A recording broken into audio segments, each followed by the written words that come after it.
আল্লামা সাঈদী মৃত্যুর আগে যে হাসিটা দিয়েছিলেন, সেই হাসিটা কিসের ইঙ্গিত বহন করেন? যে হাসির ফলে পুরা বিশ্বকে যে হাসিটা কাঁদিয়েছেন, পুরা বিশ্বকে যে হাসিটা কাঁদিয়েছেন, এটা কিসের ইঙ্গিত বহন করেন? এটা কি প্রকৃত মুমিনদের বৈশিষ্ট্য? আল্লাহ তাআলা কিন্তু কোরআনের মধ্যে কোট করেছেন, ফেরেশতা যখন মুমিন ব্যক্তির কানে কানে এসে বলে তোমার জান্নাতের সুসংবাদটা যখনই দেয়, তখন ব্যক্তিটি মুস্কি মুস্কি হাসে, আল্লাহর সান্নিধ্যে প্রকাশ পাওয়ার জন্য সব সময় চেষ্টা সাধনা করে। সেই মুহূর্তে তখন ব্যক্তিটি হাসি দেয়। আল্লাহ তাআলা কোরআনের মধ্যে ডাক দিয়ে বলছেন, আলা ইন্না আউলিয়া আল্লাহ লা খাউফুন আলাইহিম ওয়া লা হুম ইয়াহজানুন। শুনে রেখো, আল্লাহর যারা বন্ধু হয় তারা যখন আল্লাহর কাছে চলে আসে তারা তখন প্রশান্তি লাভ করে, নিজের মধ্যে শান্তি লাভ করে।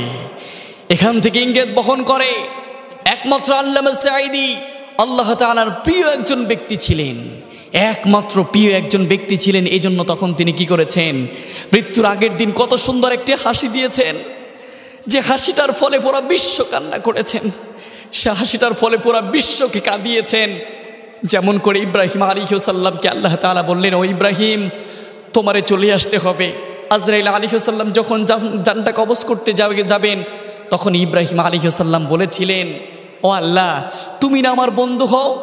এক বন্ধু কি অন্য বন্ধুকে মারতে চায়? এক বন্ধু কি অন্য বন্ধুকে মেরে ফেলতে চায়? ও আল্লাহ কেন তুমি আমারে নিয়ে যাবা? আল্লাহ তখন ডাক দিয়ে বলছে, ও ইব্রাহিম তুমি আমার কেমন বন্ধু? যে বন্ধু এক বন্ধু অন্য বন্ধুর সাথে সাক্ষাৎ করতে চায় না, সে আবার কেমন বন্ধু? যখন এমনটা বলেছিলেন, সঙ্গে সঙ্গে ইব্রাহিম আলাইহিস সালাম বুঝে গিয়েছেন যে আল্লাহ তাআলার সাথে সাক্ষাৎ করার একমাত্র উপায় তা হচ্ছে মৃত্যুর মাধ্যমে। তখন ইব্রাহিম আলাইহিস সালাম আল্লাহকে ডাক দিয়ে বলেছিলেন, আল্লাহ আমারে নিয়ে যাও, আমারে নিয়ে যাও, আমি তোমার কাছে চলে যেতে চাই, আমারে নিয়ে যাও। আল্লাহ তাআলা তাফসীরের মধ্যে উল্লেখ করেছে, মৃত্যু একটা পুলের মতো। ইমানদার ব্যক্তি পুলের এই পাশে থাকে, আল্লাহ তাআলা পুলের ওই পাশ থেকে ডাকাডাকি করে আর বলে, বান্দা আয়, বান্দা আয়। আর ইমানদার ব্যক্তি যাওয়ার জন্য, মৃত্যুর মাধ্যমে যাওয়ার জন্য প্রতিদিন প্রতিটা মুহূর্তে তিনি কি করে? প্রতিটা মুহূর্তে তিনি আল্লাহর সান্নিধ্য প্রকাশ করার জন্য তিনি একমাত্র উপায়ন্তা হয়ে থাকে। এই জন্য এখান থেকে বোঝা যায় একমাত্র আল্লাহর যারা মুমিন ব্যক্তি হবে, আল্লাহর যারা ইমানদার ব্যক্তি হবে, তারা মৃত্যুর সাথে আলিঙ্গন করার জন্য প্রতিদিন প্রতিটা মুহূর্তে প্রস্তুত থাকে এবং আল্লাহর সান্নিধ্য প্রকাশ করার জন্য প্রতিদিন প্রতিটা মুহূর্তে তিনি চায়। এবং যখন মৃত্যু দ্বার গড়ায় আসে, তখন তিনি হাসি মুখে তখন তিনি দুনিয়া থেকে বিদায় নিয়ে চলে যায়। এটাই হলো ইঙ্গিত বহন করে।